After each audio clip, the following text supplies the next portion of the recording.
کھوٹ نکال رہے ہیں. بس اس لیے آپ اس کو تنقید کہو یا اصلاح کہو، جو بھی ہو، یہ بہت ضروری ہے. اب حالات اتنے بدل گئے کہ ہماری جماعت کے علماء میں ہمت اور جرأت پست ہو گئی. ہاں، اتنی پست ہو گئی کہ اگر ان کو یہ ڈر ہے کہ متولی صاحب کہیں مجھے کوئی نوٹس نہ دے دیں تو حکم الہی پر عمل کرنے سے وہ بھاگنے لگتے ہیں.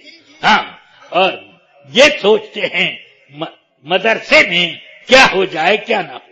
الحمدللہ ہمارا مزاج بچپن سے ایسے ہی رہا کہ ہم ہمیشہ کوئی پسند کرے کہ نہ کرے، ہم یہ جانتے ہیں کہ اللہ اور اس کے رسول کی بارگاہ میں ہمارا یہ کام پسند آئے گا. اس لیے ہم نے اس کو کہا. لوگ کیا میرے اوپر تنقید نہیں کرتے؟ میرے شاگرد تک کہتے تھے اور شاگرد کے شاگرد تک کہتے کہ یہ ان کا کام فتنہ جگا رہا ہے.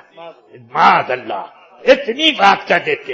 میں نے ثاقب کے بارے میں کہہ دیا کہ اس نے حضور تاج الشریعہ پر کیوں چوٹ کی کہ وہ یہ اس کے بارے میں ویڈیو کے بارے میں وہ تشدد یا شدت سے کام لیتے تھے.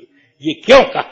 تو میں نے یہ کہا اور پھر اس کی کہ اس نے تقریر میں جو بنیادیں رکھی تھیں سب کو میں نے کھوکھل کر دیا اور کچھ بھی نہیں.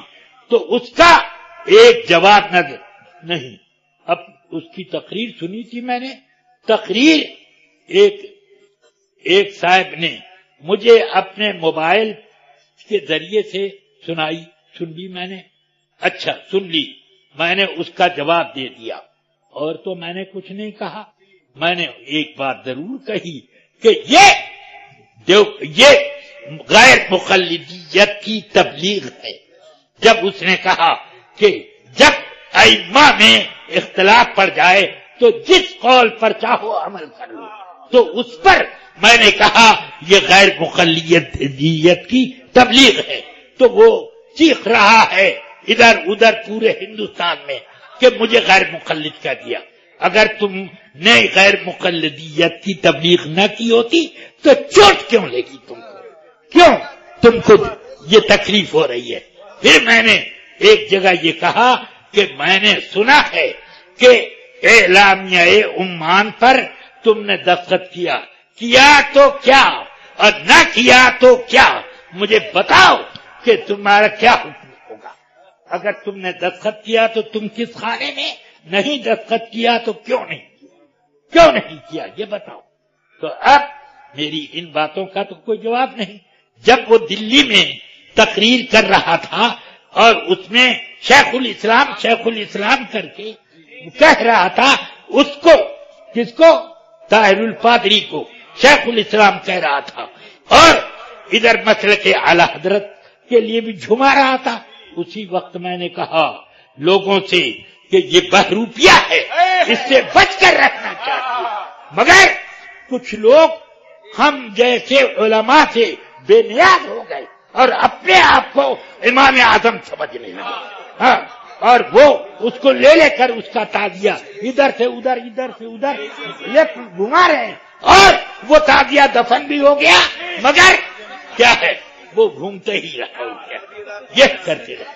تو اس لیے رفیقان ملت مجھے کہتے ہیں بس جھگڑا لگا دیتے.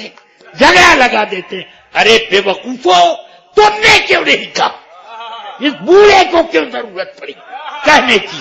دیکھ لیا کہ آج کے یہ جوان شیر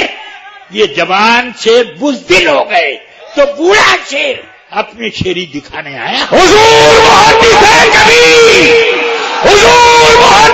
کبیر شہزادہ صدر الشریعہ امجدی دولہا.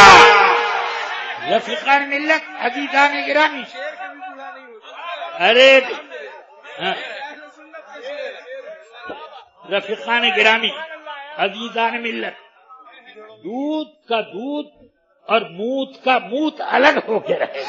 ہاں، یہاں میں پانی والی بات نہیں کہتا. پانی تو اپنی اصل میں پاک ہے، مگر جو دودھ کا دودھ اور موت کا موت الگ ہو جائے گا.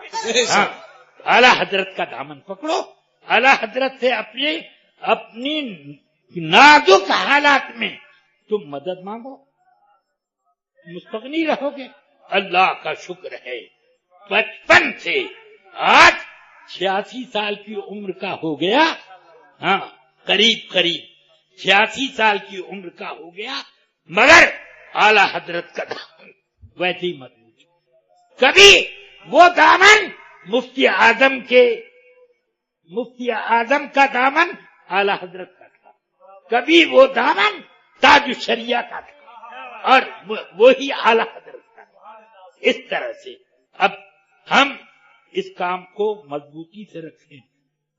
حالت تو یہ کہ حضرت تاج الشریعہ بھی کچھ بات کہتے تھے تو لوگ اس وقت مصلحتیں تلاش کیا کرتے تھے. اللہ تعالی ہمیں ہمیشہ حق پر قائم رکھے، اور اعلی حضرت کا عرف ہمیشہ دین، سنت اور اعلاء کلمت اللہ کے کام میں مصروف رہے. السلام علیکم ورحمۃ اللہ.